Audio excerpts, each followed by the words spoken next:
나무에 자라나는 모습은 우리가 늘 예측 가능합니다. 그래서 봄, 여름, 가을, 겨울에 따라서 그 나무의 모습이 달라지는 모습을 보면서 우리가 지금 어떤 시기를 지나가고 있구나라고 하는 것을 사람들이 다 알 수 있다라고 하는 것이죠. 이와 같이 오늘 우리 시대에 살아가는 우리의 삶 속에서 이러한 징조들을 바라보면서 예수님 곧 오실 것이구나 라고 하는 것을 깨달아 알아야 된다는 것입니다. 말세의 징조가 나타나면 우리는 예수님의 재림이 가까웠구나 라고 하는 것을 알 수 있는 지혜가 필요하다는 것입니다. 이 세상에서 일어나는 징조들을 보면서 그저 무서워할 것이 아니라, 아니면 그저 무관심하게 그냥 넘길 것이 아니라, 오늘 주님이 다시 오실 날이 임박했구나 라고 하는 사실을 깨달아야 된다는 것이죠. 오늘 우리 시대에 일어나는 이러한 징조들은 하나님의 나라가 완전하게 실현될 날이 가까웠구나 라고 하는 것을 가르쳐 보여주는 표지라고 말할 수가 있습니다. 자, 32절 말씀 보세요. 예수님이 재림이 있을 텐데 이것이 멀지 않았고 반드시 이루어질 것이다 라고 하는 것을 32절, 33절에 우리에게 말씀합니다. 같이 좀 읽겠습니다. 32절 시작. 내가 진실로 너에게 말하노니 천지는 없어지겠으나 내 말은 없어지지 아니하리라. 여기 이 세대가 지나가기 전에 라고 이야기하죠. 이 세대가 어떤 세대입니까? 여기 이 세대라고 하는 이제 표현이 무엇을 가르치는지에 대해서는 학자들마다 좀 이제 분분합니다. 그런데 이 본문 말씀을 좀 살펴보면 예수님께서 지금 하고 계시는 예언이 두 가지를 포함하고 있다고 말씀을 드렸죠. 주 70년에 있게 될 예루살렘의 멸망을 예언하시는 것과 더불어 예수님이 재림하시는 날 온 세상이 멸망할 것을 이야기를 하셔요. 그러니까 두 가지 예언이 함께 포함되어 있는 거거든요. 그러니까 여기 이 세대라고 하는 것도 우리는 두 가지 관점에서 이야기를 할 수 있을 거예요. 예수님 당시의 이야기를 듣는 사람들, 또는 지금 이 누가복음을 누가가 쓰고 있잖아요. 이 편지를 읽고 있는 그 당대의 사람들을 1차적으로 포함하고 있을 거예요. 뿐만 아니라 오늘 이 시대에 예수님의 재림을 기다리고 살아가는 우리에게도 주시는 말씀이라고 우리는 생각을 합니다. 그러니까 무화과 나무에서 새순이 돋는 것을 보는 사람들, 다른 말로 얘기하면 종말이 시작되는 것을 보는 모든 사람들이 여기 이 세대에 포함된다, 이렇게 말할 수 있을 거예요. 그러니까 1차적으로는 제자들의 시대 또는 누가의 시대를 포함해서 주님의 재림을 앞두고 살아가는 모든 종말의 시대를 살아가는 사람들을 가리키는 말씀이 이 세대다라고 말할 것입니다. 예수님이 이 땅에 오시면서 이 세대가 시작이 된 거죠. 예수님의 부활하심으로 말미암아 이 세대가 분명히 드러났습니다. 그리고 언젠가 주님이 다시 오시게 될 거예요. 그 사이에 살아가는 우리 모두의 세대를 가리키는 것이죠. 사도행전 2장 17절에 보면 그 마지막 날이 이미 시작되었다고 말하고 있습니다. 사도행전 2장 17절에 하나님이 말씀하시기를 말세에 내가 내 영을 모든 육체에게 부어주리니 너희 자녀들은 예언할 것이요 너희 젊은이들은 환상을 보고 너희 늙은이들은 꿈을 꾸리라. 말세에 예수님의 부활하신 이후에 모든 우리 교회가 살아가는 시대에 이미 말세가 시작되었다는 것을 이야기를 합니다. 이 말세의 특징이 뭡니까? 패역한 세대라고 말할 수 있어요. 온갖 부패, 더러움, 악, 불신앙이 가득한 이 세대입니다. 이 세대의 특징이 뭐예요? 교회가 핍박받는다, 환난과 고통이 있다라고 하는 것을 우리에게 가르쳐 주십니다. 그러면서 예수님은 천지는 없어지려니와 내 말은 결단코 폐하여지지 않으리라. 여러분, 이 세상은 다 없어져도 주님의 말씀은 폐하여지지 않는다는 것입니다. 그런데 사람들은 이 주님의 말씀 반드시 이루어질 거다, 그리고 곧 다가올 거다, 이 말씀을 외면하는 사람들이 참 많죠. 그저 콧방귀 뀌고, 그리고 지금도 2000년 동안 아무 일도 일어나지 않고 지금도 우리가 잘 살고 있는데 무슨 일이 일어나겠느냐라고 생각을 하는 사람들. 마치 노아가 방주를 짓고 그리고 세상이 멸망할 것을 예언했지만 그 노아를 비웃는 사람들처럼 세상을 살아가는 사람들이 있어요. 이러한 시대에 우리는 우리의 믿음이 흔들려서는 안 됩니다. 구약에 예수님이 이 땅에 오실 거다 예언하셨던 예수님의 초림이 이루어졌습니다. 그것처럼 예수님 다시 오시겠다고 한 예언도 반드시 이루어지실 것입니다.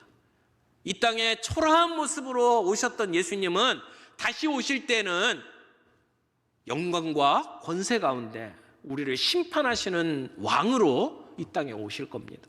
분명히 오실 겁니다. 역사의 시작이 있으면 역사의 끝이 있게 마련입니다. 그러나 그 날과 시는 아무도 모릅니다. 어떤 사람들은 스스로 성경을 좀 안다고 생각을 해서 성경에 나오는 여러 가지 힌트들을 가지고 계산을 해요. 그래서 몇 년, 몇 월, 며칠 예수님이 다시 오실 것이다. 세상의 끝날이다. 그렇게 날짜를 정해서 알려주고 그리고 모든 식구들이 산 위에 올라가서 주님의 재림을 기다리는 사람들이 있었습니다. 성경을 오해하는 것이죠. 예수님은 우리들에게 그렇게 재림의 시간을 살아가라고 말씀하지 않으셨어요. 우리는 그 날 기다립니다. 그러나 그날을 기다린다고 해서 우리의 모든 하던 일을 멈추고 산 위에 올라가지 않습니다. 주님이 강림하시는 날 우리는 우리의 삶의 현장에서 우리 주님을 만나 뵐 겁니다. 집에서 일하던 중에, 택시를 운전하던 중에, 병원에서 진료하던 중에, 회사에서 근무하던 중에, 고객의 물건을 배달하는 중에 우리는 주님을 만날 것입니다. 예전에 미국 남부에 목화 따던 일을 하던 분이 이런 시를 지었습니다. 왕이시고 으뜸 대신 그가 장래에 오시리니 그가 오실 때 목화 따는 날을 보시리라. 하늘의 천군들이 소리 높여 외치는 소리를 들을지라 그가 오실 때 목화 따는 날을 보시리라. 사람들에게 내침당하고 죽기까지 고통당하신 그가 오실 때 목화 따는 날을 보시리라. 미움받고 천대받으시며 조롱당하시고 십자가에 못 박히신 그가 오실 때 목화 따는 날을 보시리라. 그가 오실 때 성도들과 천사들이 면류관을 드릴 때 배척당하신 그를 향해 호산나 외치리니 그가 오실 때 나는 목화밭 가운데서 무릎을 꿇리라.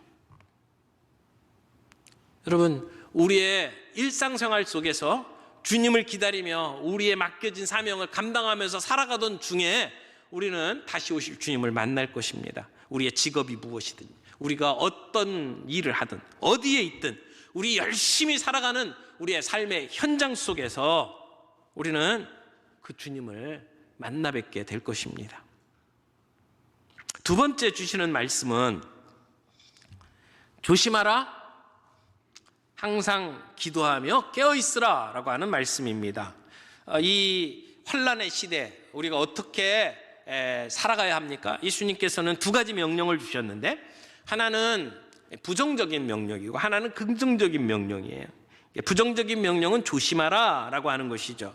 뭐뭐 하지 말라 라고 하는 말로 되어 있습니다. 여기 조심하라. 그렇지 않으면 세 가지가 나오죠. 뭐가 나옵니까?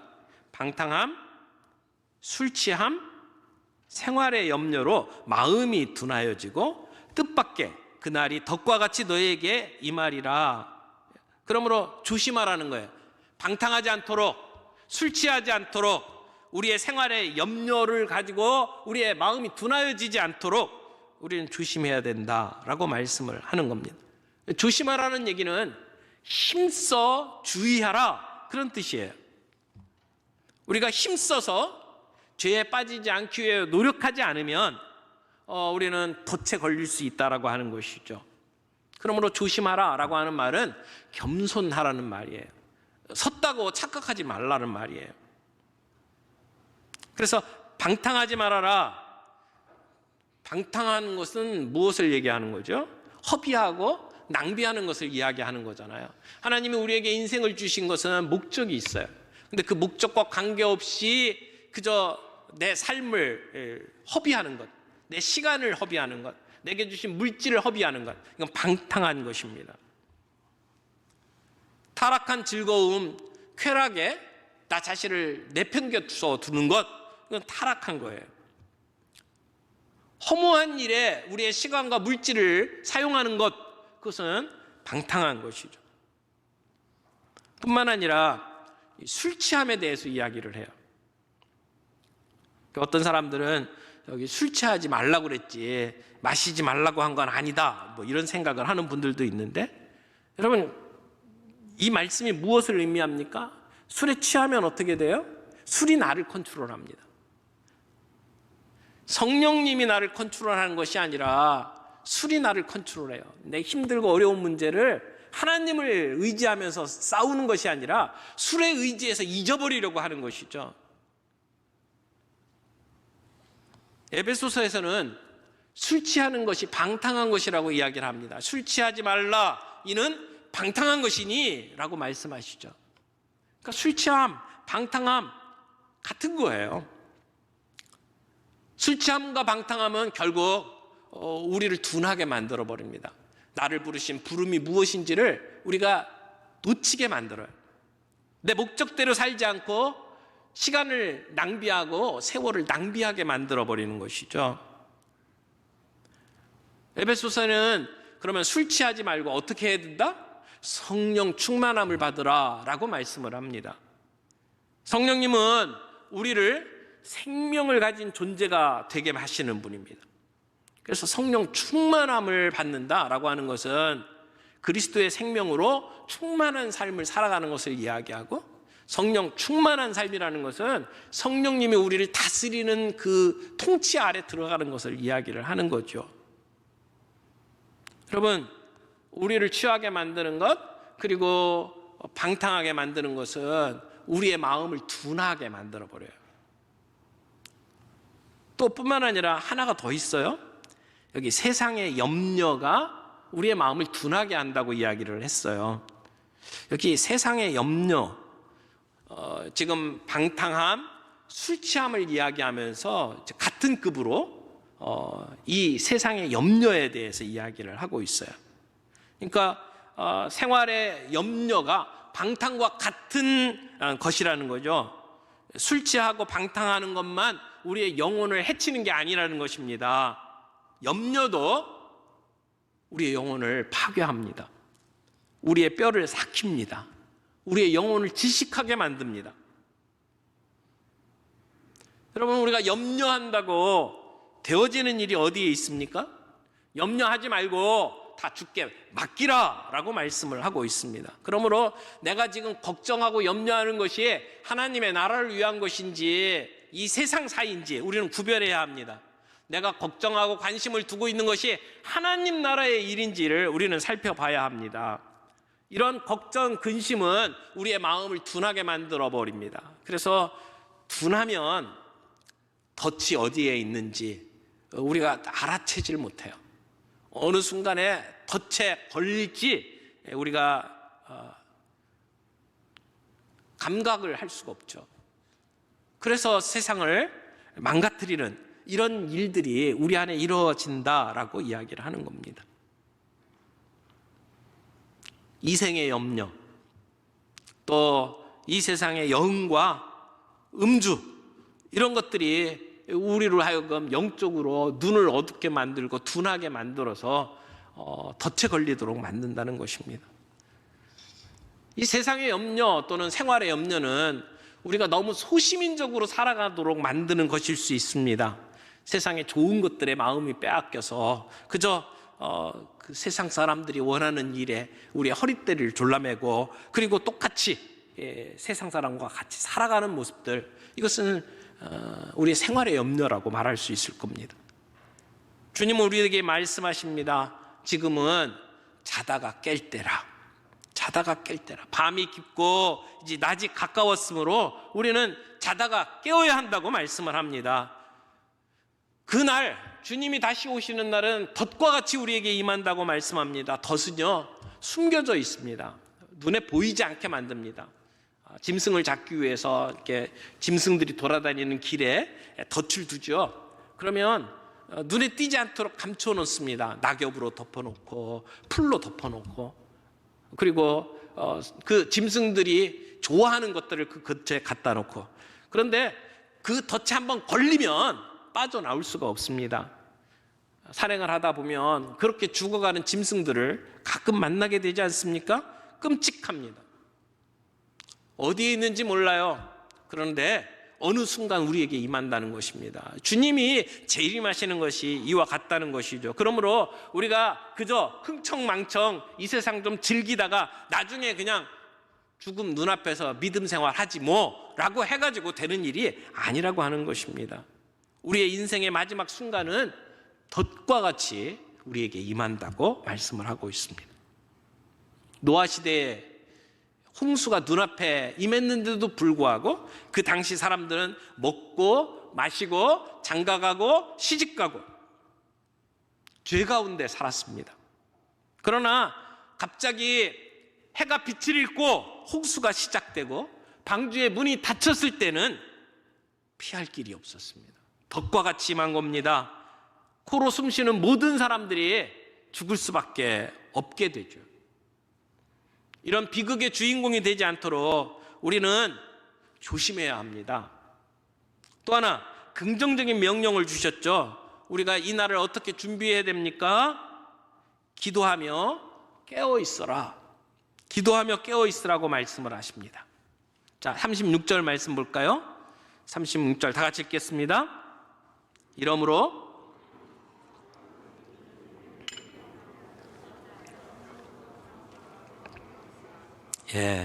여기에 항상 기도하며 깨어 있으라. 근데 기도하며 깨어 있게 있어야 할 이유가 그 앞에 나오죠. 장차 올 이 모든 일을 능히 피하고 인자 앞에 서도록. 장차 올 일이 뭐예요? 주님이 재림하시면 임할 무서운 형벌, 심판을 말씀하시는 거죠. 그리고 인자 앞에 서도록.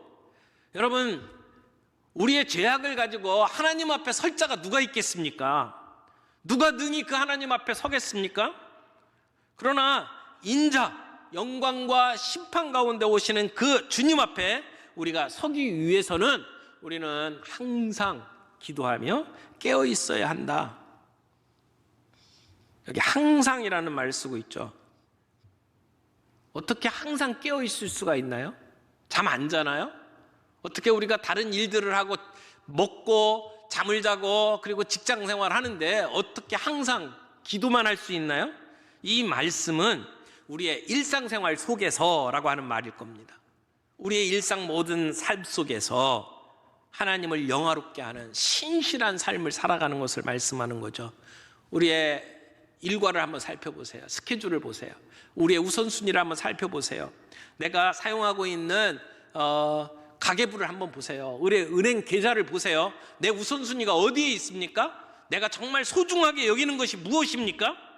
정말 내 삶 속에 그런 일상생활들이 하나님을 왕으로 모시고 살아가는 삶의 모습입니까? 나는 하나님의 통치를 받으면서 살아간다고 말할 수가 있습니까? 항상 기도한다라고 하는 것은 항상 주님 앞에 무릎을 꿇는다는 것을 의미할 거예요. 왜 기도합니까? 어떤 사람이 기도할 수 있습니까? 약한 사람. 내 약함을 주님 앞에 고백하는 사람이 무릎을 꿇고 기도할 수 있습니다. 나는 너무나 무지합니다. 나는 연약합니다. 그렇게 고백하는 자들이 주님 앞에 무릎 꿇고 기도할 수 있지 않습니까? 항상 기도해야 합니다. 매일 기도해야 됩니다. 시간을 정해놓고 기도해야 합니다. 우리가 기도의 훈련이 필요한 이유가 거기에 있습니다. 우리가 주님 앞에 늘 큐티를 하고 또 기도의 시간을 정해놓고 기도하고 또 우리가 153 감사 노트를 가지고 하나님께 하루 동안에 감사할 일들을 적어가며 하나님께 감사하고, 그러므로 우리는 하나님과의 지속적인 교제를 갖게 되고, 그때 우리는 분별력이 생기고, 그때 우리는 주님이 언제 오시는지를 우리가 대비하며 깨어 있을 수가 있습니다. 깨어 있어야 합니다. 마치 군대에서 모든 사람이 자도 누군가는 불침번을 서야 하는 것처럼 우리는 깨어 있어야 합니다. 오늘도 사탄은 삼킬 자를 찾으며 우리를 보며 으르렁거리고 있습니다. 우는 사자같이 두루다니며 삼킬 자를 찾나니, 오늘 우리의 시대는 그런 시대입니다.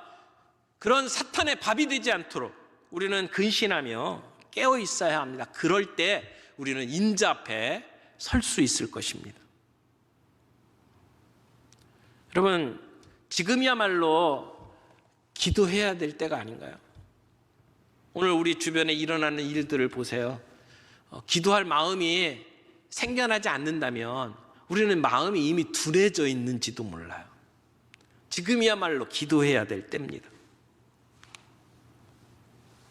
독일에 여행을 가면 이 라이프치히라고 하는 도시를 보게 될 텐데요.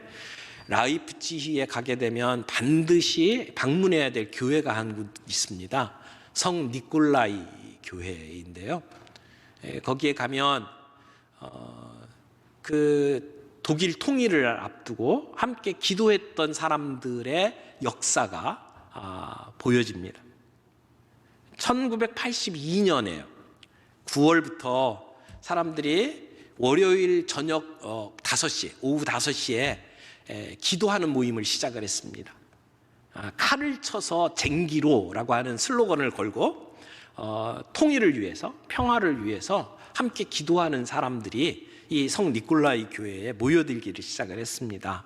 사람들이 촛불을 켜고, 그리고 기도 제목을 적어서 기도 카드를 교회에 세워놓고, 그리고 함께 기도하기 시작을 했어요. 매주 월요일 오후 5시. 그래서 사람들은 처음에는 이 독일의 통일을 위해서 기도했지만 이것이 점점 폭이 넓어졌어요. 그래서 사회, 경제, 문화 모든 부분을 바라보면서 함께 기도의 영역을 확대해 나가기 시작을 했죠. 그리고 그 기도회를 주관하는 사람들이 만약에 있을 일들을 대비하면서 어떤 일이 있더라도 우리는 기도를 우선시한다. 절대 폭력을 행사하지 않는다. 이렇게 룰을 정했어요. 그렇게 기도한 지 7년째가 되는 1989년 9월 4일이 되었습니다. 그때 그 예배당에 모여서 기도하는 사람들은 점점 늘어서 2,000명이 모였어요. 이 사람들은 교회 앞마당에 모여서 기도회를 했어요. 근데 이날은 기도회가 끝난 다음에 사람이 흩어지질 않았습니다. 사람들이 그 기도회 끝나고 나서 거리로 나가서 행진을 시작을 했죠. 독일 정부는 이 시위를 무력으로 진압했어요. 그리고 그 시위를 주도했던 70여 명의 재하 인사들은 감금되었습니다. 그러나 사람들은 더 많이 몰려들었어요. 그리고 이 평화 행진은 독일 전역으로 확대되었습니다. 마침내 1989년 10월 9일, 이날은 정말 역사적인 날입니다. 3,000명의 군중들이 이 성 니콜라이 교회, 그 옆에 성 토마스 교회, 성 요한네스 교회에 가득 채워지고, 그리고 이 사람들이 거리로 행진을 시작을 합니다. 이미 그 거리에는 이 행진에 참여하기 위해서 7만 명이 함께 자리를 차지했고요. 놀라웠던 것은 그들을 진압해야 될 군인, 경찰들이 함께 이 행진에 참여했다는 것입니다.